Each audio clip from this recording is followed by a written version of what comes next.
Bakit nga ba napakahalaga ng Pilipinas sa Cold War? Bakit sa libo-libong isla sa mundo dito tumutok ang Amerika, Soviet Union at China?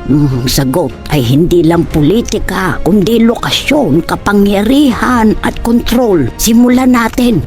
Noong Cold War, ang mundo ay hati sa dalawang kampo, komunismo laban sa demokrasya. At sa gitna ng labanan na ito, nasa perfect position ang Pilipinas. Nasa pagitan tayo ng East Asia, Southeast Asia at Pacific Ocean. Ibig sabihin, kung sino ang may kontrol sa Pilipinas, may mata sa buong rehiyon para sa Amerika. Ang Pilipinas ay forward defense line. Kapag bumagsak ang Pilipinas sa komunismo, susunod daw ang Thailand, Indonesia, Vietnam. Ito rin ang tinatawag nilang domino theory. Isang bansa lang ang bumagsak, sunod-sunod na araw. Dahil dito, nagtayo ang Amerika ng malalaking base militar, Clark Air Base, Subic Naval Base. Hindi lang ito base, ito ay launch point ng operasyon sa buong Asia. Mula rito, kaya nilang magpadala ng eroplano, barko at armas sa loob lamang ng ilang oras. Pero hindi lang Amerika ang interesado. Para sa Soviet Union at China, ang Pilipinas ay hadlang. Habang may use bases dito, nahaharangan ang paglawak ng impluensya nila sa Pacific. Kaya sa ilang intelligence reports, nakikita ang Pilipinas bilang target ng influence, hindi agad sakupin, kundi destabilize mula sa loob. Kaya mahalaga rin ang internal politics ng Pilipinas. Hindi lang ito usapin ng eleksyon, kundi kung kaninong panig tayo papanig. Sinubaybayan ang mga rebellion, student movements, labor strikes dahil para sa mga superpower, ang kaguluhan sa loob